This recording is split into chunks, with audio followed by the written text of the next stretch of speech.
দাম নিয়ন্ত্রণে রাখতে ৪৩ প্রতিষ্ঠানকে আরও ১৯ কোটি ৩০ লাখ ডিম আমদানির অনুমতি দিয়েছে বাণিজ্য মন্ত্রণালয়। আজ এই ডিম আমদানির ব্যাপারে ব্যবস্থা নিতে আমদানি রপ্তানি প্রধান নিয়ন্ত্রকের দপ্তরকে চিঠি দেওয়া হচ্ছে। ডিম আমদানির ক্ষেত্রে কয়েকটি শর্ত আরোপ করা হয়েছে, যার মধ্যে রয়েছে বার্ড ফ্লু মুক্ত দেশগুলো থেকে ডিম আমদানি, রপ্তানিকারক দেশে বার্ড ফ্লু ভাইরাস ও ক্ষতিকারক ব্যাকটেরিয়া মুক্ত থাকার সনদ দাখিল, চালানের কমপক্ষে ১৫ দিন আগে সংশ্লিষ্ট সংঘনিরোধ কর্মকর্তাকে জানানো ও ৭ দিন পর পর অগ্রগতি প্রতিবেদন বাণিজ্য মন্ত্রণালয়ে দাখিল করা। চলতি বছরে ৩১ ডিসেম্বর পর্যন্ত এ অনুমতি বলবৎ থাকবে। মন্ত্রণালয়ের হিসেবে দেশে প্রতিদিন প্রায় ৫ কোটি ডিমের চাহিদা রয়েছে। টাকা চুরির জন্য যদি আমার গলায় জুতার মালা পরাইতে হয়, তাহলে আমার শালীর সাথে প্রতারণা করার জন্য তোর ফাঁসি হবে।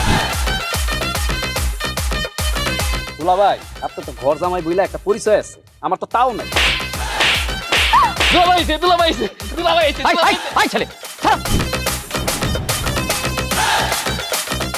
রাজনৈতিক ফ্যামিলির মেয়ে হয়ে ওই কাজ করবে।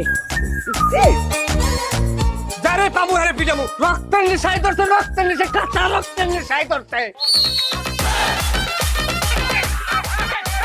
তোমার এই পলিটিক্স আমার বাম পকেটে থাকে। তোর বউরে ঝামেলা পাকাই। এই বেটাই, আমি তখন বিয়ে করিনি। দুইটার আমি গুলি করে মারু। মাসুদরা কোনোদিন ভালো হয় না। আপনার পোশাক আশাক দেখে কিন্তু আপনার তালুকদার বংশের লোক মনে হয় না আব্বা, আপনার মনে হয় যে আপনি ফকির বংশের লোক।